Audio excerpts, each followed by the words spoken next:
Hello, everybody. Welcome back to another episode of eXhuming the X-Files here on the Outpost Unknown YouTube channel. My name is Matthew, once again joined with Jeremy. Hey, everybody. And tonight we are going to be looking at those satanic public school teachers harming our innocent children. What is this? What is the title of this, Jeremy? Die Hand, Die Verletzt, which means the hand that wounds.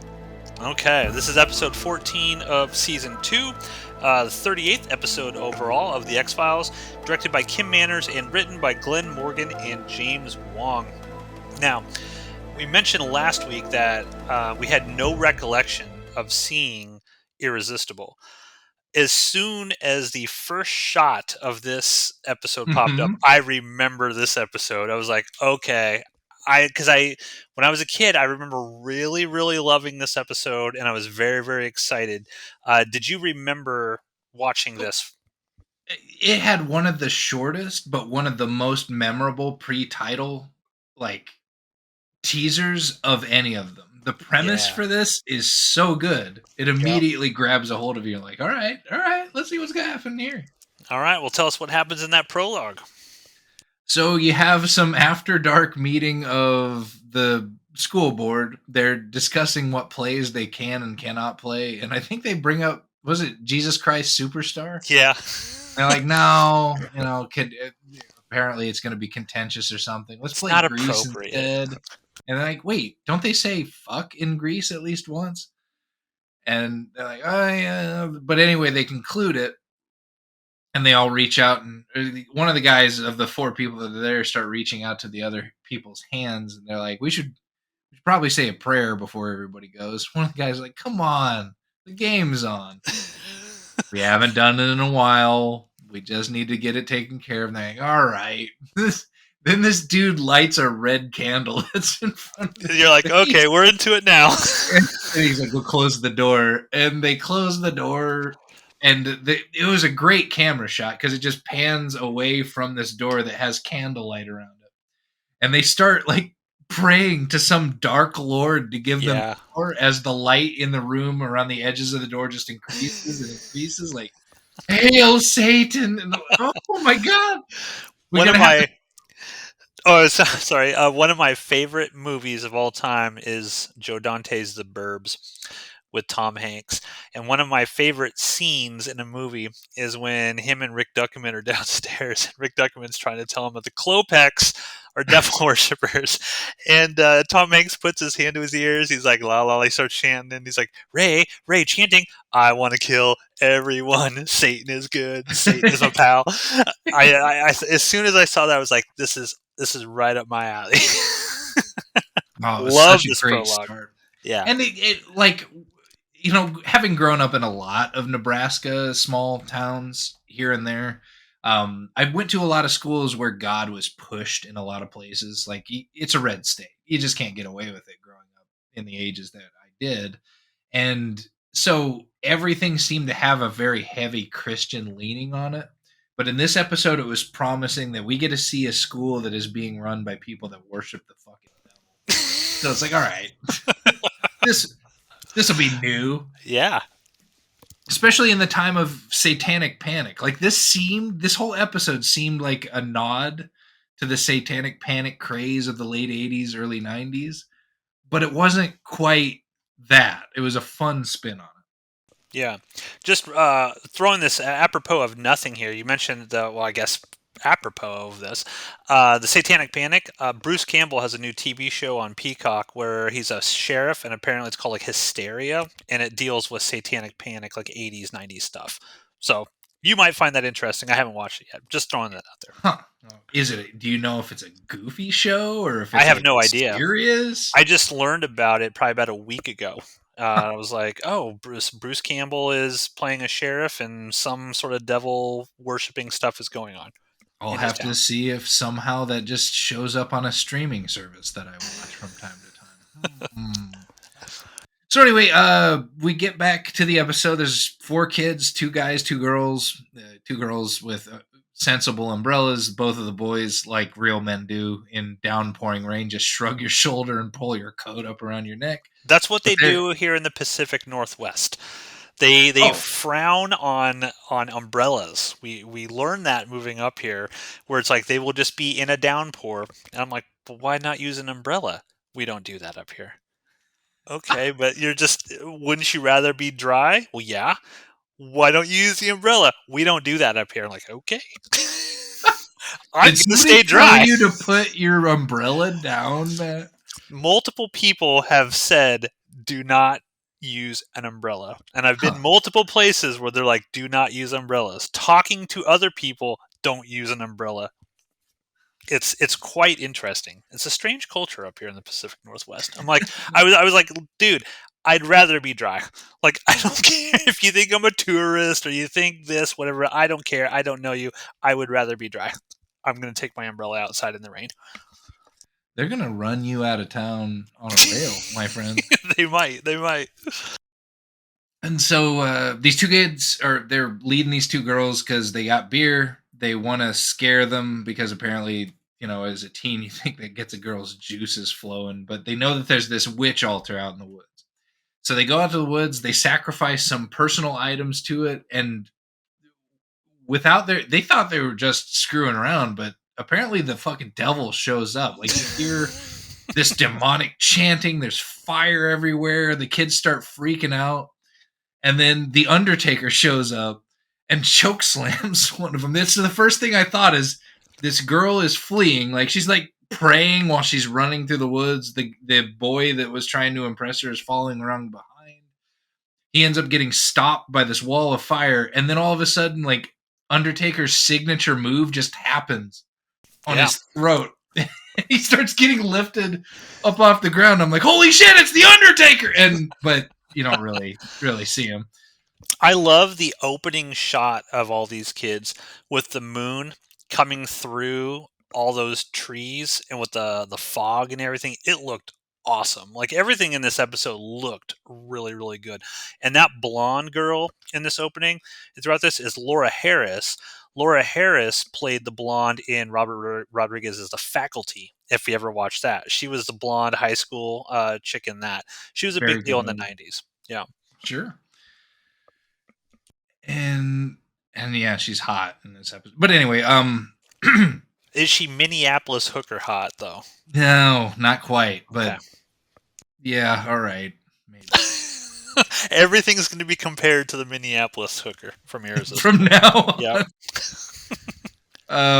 So they get called up because it's like this witchcraft thing, and the local cops apparently they've had problems with witchcraft stuff. They know about this altar that's out there, and they're just like, we need the weird FBI people to come in here and help us, because the kid that got chokeslammed by the Undertaker got like ripped apart off screen. Yeah, they don't really show what exactly happened to him. But they mention it, and they mention it was somewhat gruesome. Yeah, I think his eyes were removed and something like that. Yeah. And while they're out there, Scully starts dressing Mulder down, and this happens every time she does it for the rest of the episode. She starts dressing Mulder down like this is just a serial killing or a murder or something like that. There's nothing X-Files about this. Toads start raining from the sky as she's talking about it. It's so funny. It happens like 3 times in this episode. Different weird ass shit, and she just doesn't give it up. Like, she doesn't stop saying. She's like, there was a tornado 2 counties over. That probably is why the toads flew up and fell down. Yeah. Yeah. Well, later on in the episode, she sees the water like flowing backwards. Immediately after she says, nothing's going on here. This is all just normal stuff. Scully, look at the water tumbling down here, going backwards. This is clearly, and she even remarks like, "Oh wow, that's really bizarre." But this has nothing to do with the X-Files. Yeah, so stupid. Poor Mulder. So they talk to the kids briefly. Nothing, like they get nothing out of them. One of them tries to jump through a window at the school, like. We all thought about it, just like bailing on biology really, really quickly, but he doesn't. He also doesn't make it. Well, it's funny, like the two girls, because when they're talking to this dude, whatever, and Scully's like, "What were you doing out there?" And the guy's basically like, "Trying to do them," and the girl, she's like, "I told you." Just like, oh, it was so funny. I laughed out loud. But it was completely plausible, and they just accepted it on face value. And I think that's where we went from there. They went from, it's just some kids fooling around in the woods, to this isn't real, to the water's flowing backwards. But anyway, one of the kids, it goes to a biology class because she has to, for her final, has to, what is it, dissect a fetal pig. Yeah, it's 50% of their grade. Yeah. Because we are introduced to this sort of weird-looking substitute teacher who just... She's acting kind of strange. You know there's something weird with her right away. I don't know if it's this first or second scene with her, but she opens up her drawer and you see like a human heart or something. Yeah, and then she sets the grading homework just on this wet organ and then... Yeah. So this woman's already kind of weird, but she's walking through and she's like, "This is 50% of your grade, extra credit if you dissect the heart." I'm just like, 50% of your grade to dissect a pig? Wow, that's hardcore. But the girl has this whole episode where she starts seeing the pig's heart beating. She fucking freaks out, and then because like anybody who's ever been in a classroom where you had to do frogs or pigs or kittens or whatever it was your high school ended up having you dissect, if you had to go. Did you say kittens? Yeah, no, I've heard of schools dissect kittens. Yeah. Really? Yep. I've never heard of that before. Wow. Okay. Yeah, rural places. I want to say places like Henderson, Nebraska would dissect. Wow. I mean, I've heard frogs and pigs and stuff like that. But I've never heard kittens. Oh yeah. Okay. And you have what you have. It's Nebraska, folks. You know, you have some extra kittens laying around. You're gonna dissect them. Well, what I found, there's in those classes, there's always somebody or somebody, probably two somebodies, likely girls. I'm being sexist. They just can't handle it. They don't want to touch them anymore, and it's okay. Like they get to leave the class, and while everybody else is taking care of it. Somebody freaked out in Mr. Binfield's biology class. I can't remember, what was it, Susie? Some girl freaked the fuck out when they started cutting it open and ran out. So yeah, this was I witnessed this happen before. This is a totally believable thing. We should back up real quick and mention that the school faculty from the prologue, they show up throughout this, and they are actually kind of confused as to what is going on, because they're like, "Wait a minute, did you summon the devil?" Yeah. No, I didn't summon the devil. Which one of you guys is doing this and killing these fucking kids? Because we're not supposed to be doing that. Yeah, I mean that's a bridge too far, man. I mean, we worship the devil, but we don't kill for the devil, sort of thing. So that's also going around in the background here. And but this gal, the substitute teacher, isn't one of the four of them. There's something weird about her, but she isn't amongst this cabal of board members for the school. Seems pretty obvious. Your first thought, did you do it? No. You? No. Well, who could have done it? Maybe we should ask the substitute teacher who just showed up with the creepy eyes and the really weird hairdo. Nope. The one that looks like a demon already. You know what? This is reminding me of a story, and I'm just going to throw this out there. I didn't have Mr. Benfield for biology. I had the woman, and I can't remember her name because it didn't matter. She was pregnant with twins when we first showed up that year, and she was only there for about the first 2.5 months, and then she went to have babies, and she was off. Or we had a substitute teacher, and I can't even remember her name. But you remember that older, kind of gray-haired, blonde, awesome substitute teacher that would sub for just about any class? Vaguely, yes. She was our teacher that entire year. Like, we watched many videos about just monkeys and dolphins and shit. It was awesome. But what's important here is I had this substitute teacher before. I had this very pregnant, wanted to be a mom all of her life, and was having like kids 5 and 6 and twins. And she was just so excited about being pregnant that she traumatized all of us. Almost all of the biology stuff that we did was talking about the human creation, like that stuff. And she ended up bringing us in these photocopied sheets of a calendar, like little calendars going back 12 months. And on the calendar or each of the little calendars had, Monday, Tuesday, all the way through Sunday. And over the course of the year, you just have days where it's marked I, and then skips like 6 days. And then you'd be like I.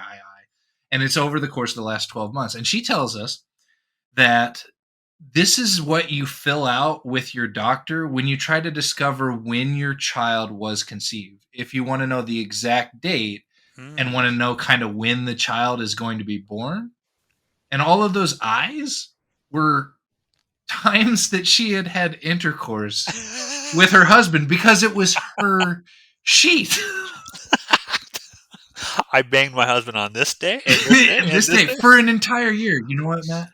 They banged a lot. Well, when you are trying to conceive, that is a prerequisite. You must have sex a lot. I don't think that was appropriate. I don't. Okay. Hey, that's the public education system for you, Jeremy. That's not to say that I didn't like Aurora. Aurora was a fine place to go to school. Yeah. That was a bridge too far for me. But anyway, getting back to the someday we'll tell the listeners about the Baby Ruth story. Oh God, how to ruin once a year. You know what? I know she gets off on it. Once a year, she's gonna ruin every fucking buddy's day. The entire day. Oh my God. Any listeners out there, leave a comment if you want us to discuss the Baby Ruth story on a future episode of the share our pain with us, Chad. So where the fuck were we? Okay, so she flips out about it. Yeah. They escort her out of the room, whatever. She's just one of those people that have a problem with it. You don't call in the FBI to go talk to the girl that freaked out because she didn't want to cut up a pig. But they do anyway. Yep. They bring him in. She gets real dark right here. Holy shit. Oh my God.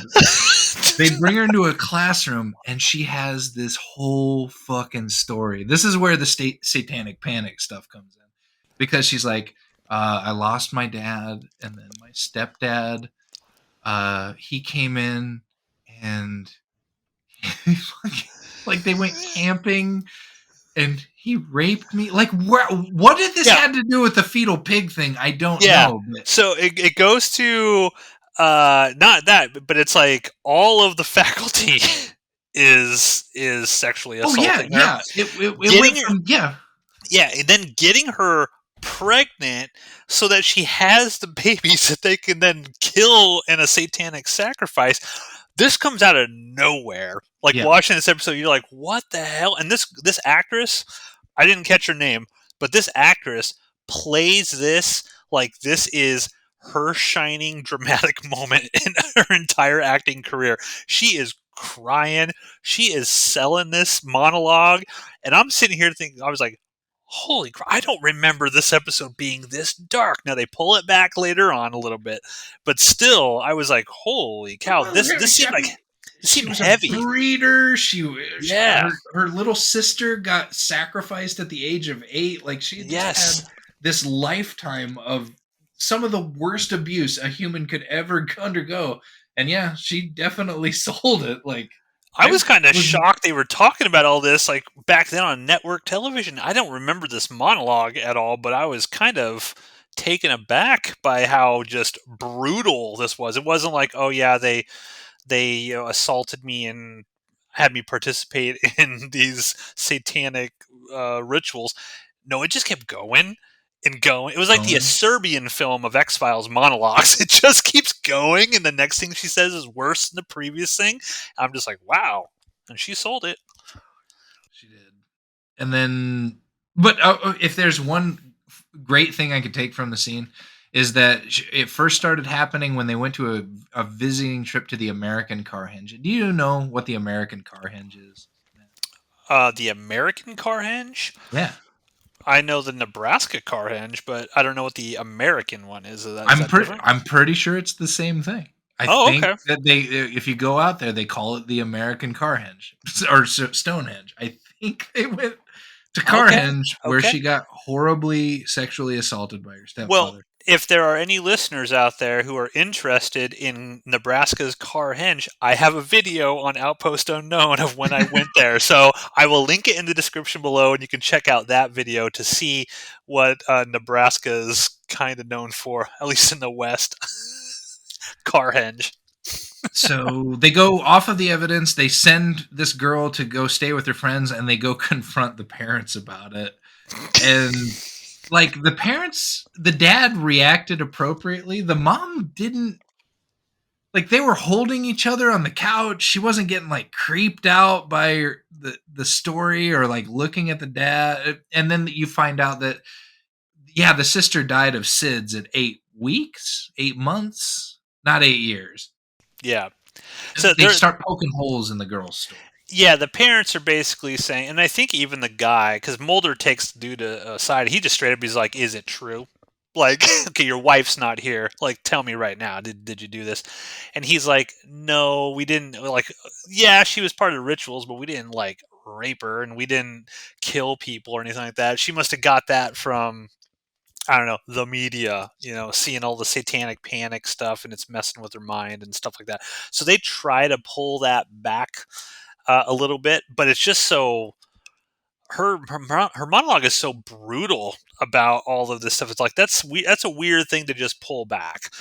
Like it seemed to go beyond what you would think would just be something someone made up in their mind. I mean, she's like a 16-year-old girl, right? 15, 16. It's not like she's some 12-year-old who might be confused. I don't know.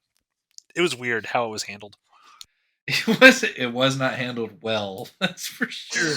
Right. Because they kept during that monologue, they did cut to Mulder and Scully, and both of them were not reacting well enough to how dark that story was, which means they weren't listening to it when they were being filmed.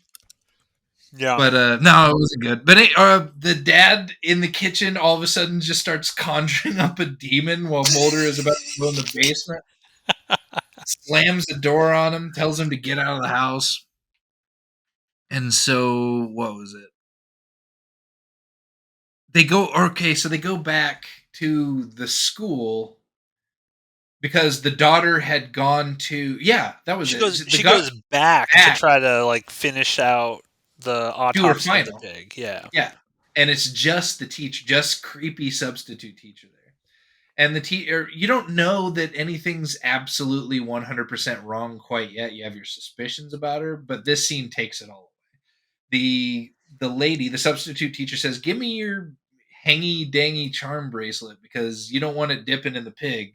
And she goes back in her room, holds it in a fist over a candle, and just starts burning her hand while her eyes become like demon eyes or something like that. They're like lizard eyes or something. Yeah. It looks cool. Like the way it's lit and she's got her hand over that candle and it's like the weird chanting. It looks cool. Like everything in this episode, they really sell the fact that this chick, like these are like demon people, or if this is Satan or something from hell, it looked awesome. I loved watching this episode.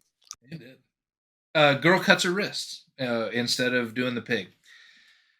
Dies from it. They don't bring her back from it. So she has this horrible story. She slits her wrist. For some reason, Mulder starts immediately suspecting that the substitute teacher has something to do with it because he finds the charm bracelet in her office.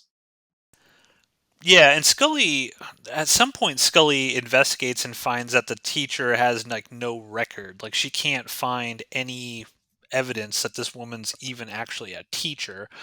But it's, I wouldn't say for no reason. It seems blatantly obvious that this would be the person that you would look for as causing all this. It's the only outside variable that's like who is this random person here that one of these things is not like the others. The substitute teacher just hanging out in the classroom while the kids slit her wrists.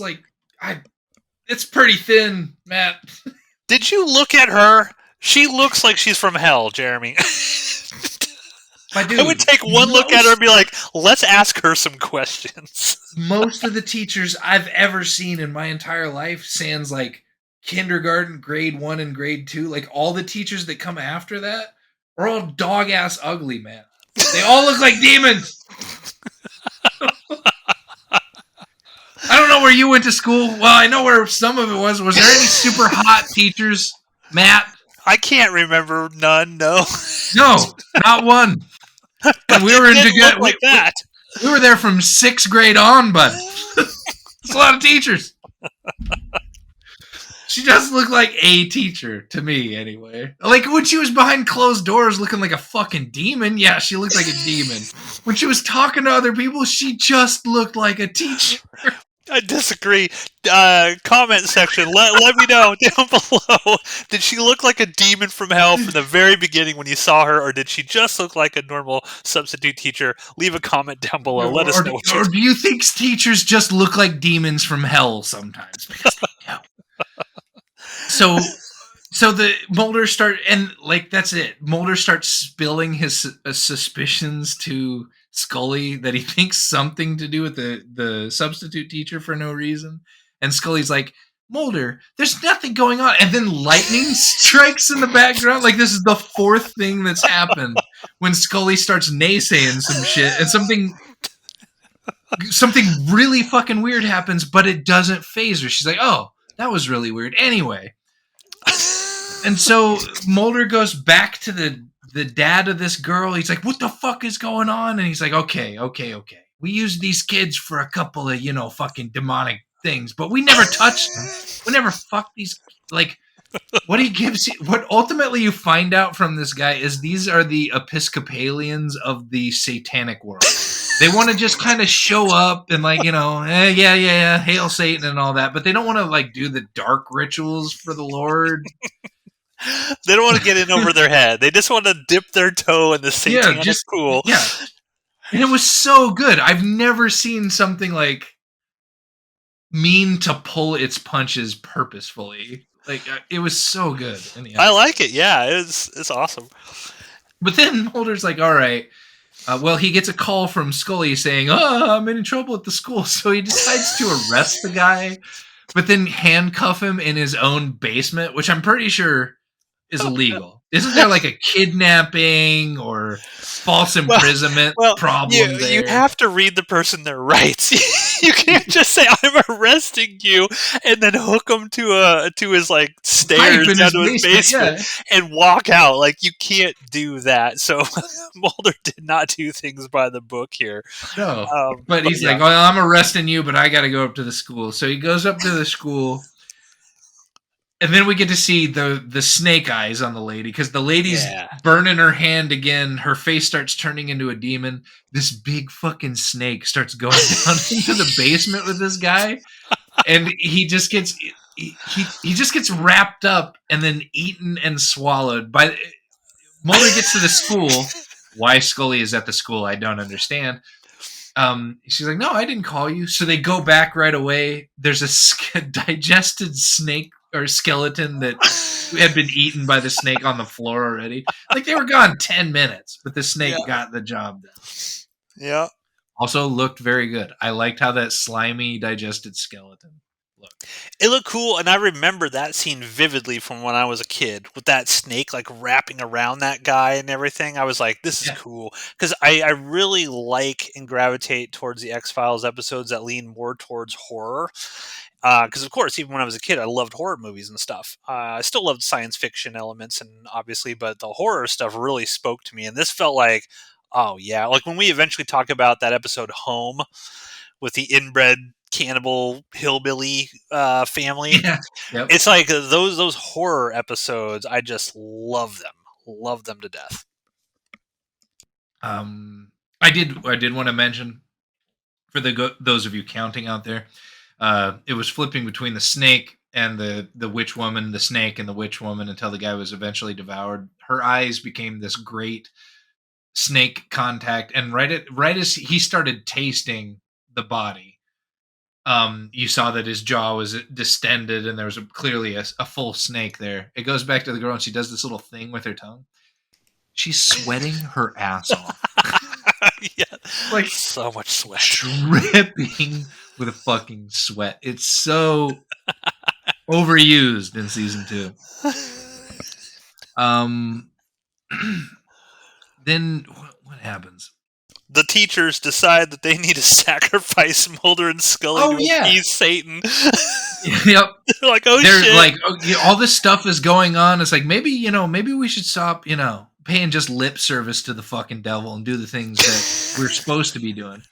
So they get a shotgun, and this was another Scully is super weak moment that I didn't like last week. I don't like this week, in that she immediately loses her gun when Mulder gets clocked with a chair WWE style. Like, they're standing close enough to each other. This dude just blasts Mulder with a metal chair, and Scully gets her gun taken away from her because she just has a scramble for it, and gets like, what was that school marm standing over her in that scene? It was so out of character. Scully should have got somebody or winged somebody instead of just being completely helpless. I did not like that part of it. But then they're in a shower, I think. They turn the water. Yeah. Were they in the gym showers? I think so, yeah. And I think the director's probably like, turn on the water, production value. It'll look really cool with the lights glistening off the water. They had already, made the substitute teacher sweaty as fuck. It's like, how do we do that but more? And so let's just hose them. But as they're about to get the job done with a dagger and a shotgun, the substitute teacher is doing the witchy thing. She takes over one of the guys who has the shotgun. He blasts everybody and then turns the gun on himself. Yep. And then they go stand up and visit the classroom where the lady was doing all this stuff in. And there's a cute little goodbye note that says, like, good working with you. It's been nice working with you. It's been, Mrs. Paddock. Now, I was actually a little confused at the end of this. Why did the demon, Satan, whatever, not kill Mulder and Scully? Because the demon was like mopping up the poser witches in town, and that's what they were there. Okay. But why kill the girl? Was my question. Because she left after the job was done. That's clearly what she was there to do. She did it for the right reason when she became the Undertaker and choked out that kid in the wood at the beginning of the episode. Because he was doing witchcraft shit that ended up, calling maybe up just because she was there. Devil. Yeah, I don't know. Because wasn't that girl wasn't there with him at the very beginning? I thought she was one of the four that was there. Yeah, she was there, but she wasn't there to do witchcraft. Not technically. She didn't want to promote what the Episcopalian Satans were doing at the school. She didn't even want to get laid. She just happened to be tagging along, and the devil was like, "You done fucked up." Yeah. I'm gonna scare the shit out of you, and then I'm gonna make you slice your own wrist. I felt like it was weird that Mulder and Scully weren't just taken out by this devil demon, whatever it was, sort of thing. But I mean, the show must go on, so clearly not. But yeah, wouldn't have been an abrupt end to season 2. That's for sure. Yeah. So your overall thoughts on Dihan D. Verletzt? My best. Go ahead.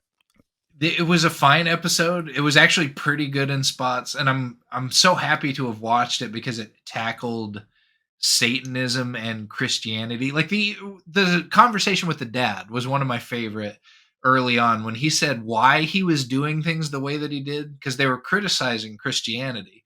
And he's like, I can't buy that shit, so I want to do faith in a different way. And I'm like, that's cute. I like that. Yeah. And go ahead.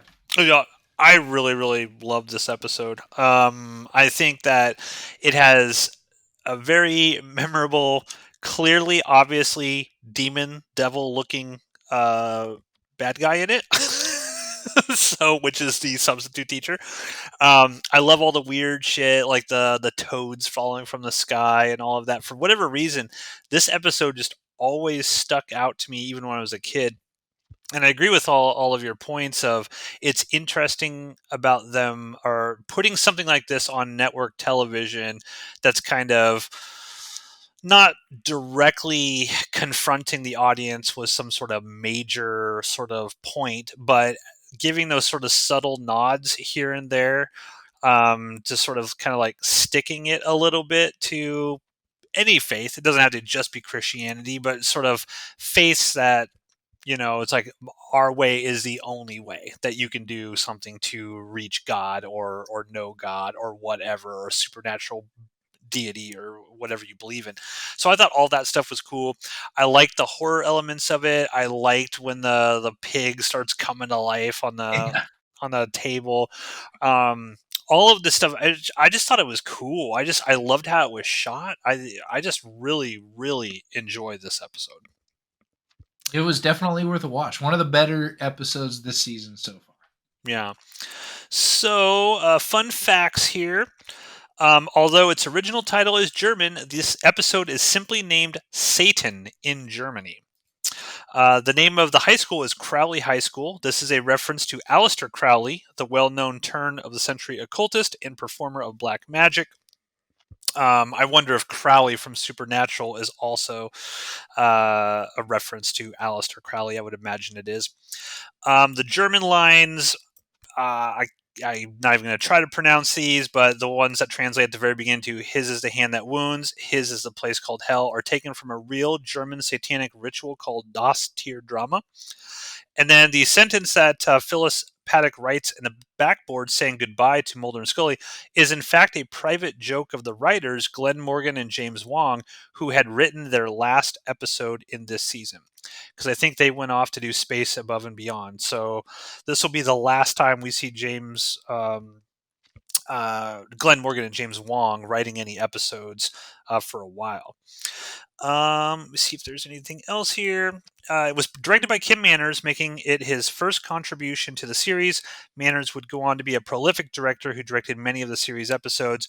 Originally, another director was supposed to helm the episode, but plans fell through and Manners was hired. The producers for the show were initially concerned about bringing Manners on board, as the director subscribed to the philosophy of Stephen Cannell, who strongly believed that writers and directors should work together to cast characters, select filming locations, and shoot episodes. According to Morgan, many at the time believed that the school of thought was, quote, a lesser kind, quote, of directing. However, Morgan was a champion of Manners, and thanks to the former's lobbying, the show finally allowed Manners to direct an episode, which I think is great because he did a fantastic job on this. Absolutely. The producers initially considered using fake frogs for the scene where they fall from the sky, but the fake ones looked too bad and didn't hop away after command, according to Chris Carter. As such, real frogs were brought in and dropped on the actors from a short distance, with camera angles being employed to make it look like they were falling from much higher. Shooting the scene in which the snake goes down the stairs proved to be a challenge, as the creature kept falling onto the floor after slithering down the steps. Actor Dan Butler was terrified of the snake, and he was unable to talk while shooting the scene in the basement. However, Butler's ophidiophobia had an upside. The show's art department did not need to apply fake sweat to his face. That was his real sweat, Jeremy. That guy was really sweating in that scene. And then this is an interesting thing that I kind of noted. C. Eugene Emery Jr. wrote in Skeptical Inquirer that, quote, in one scene, Mulder expressed amazement on the counterclockwise motion of the water draining from a fountain. He stated that the motion of the water should be clockwise because of the effect of the Coriolis force in the area. The writers presented incorrect scientific data since it was normal for water to drain in such a motion. Was it an honest mistake, or was it a deliberate attempt to spook viewers? Unquote. So there you go. You have a noted skeptic critiquing the writing of the X-Files there. So wow, that wasn't well actually. Yeah. So yeah, I'm a huge fan of this episode. I think it's really cool. Be sure to let us know in the comments, folks, what you think about the public school teacher, and if you want to know about the Baby Ruth story in a future episode. Next week, we're not done with this sort of thing. Tonight we talked about Satanists. Next week we're going to talk about Haitian voodoo, and we're gonna discuss the episode Fresh Bones. So hit that like and subscribe. Check back next Friday here on Outpost Unknown for another episode of eXhuming the X-Files. See you later.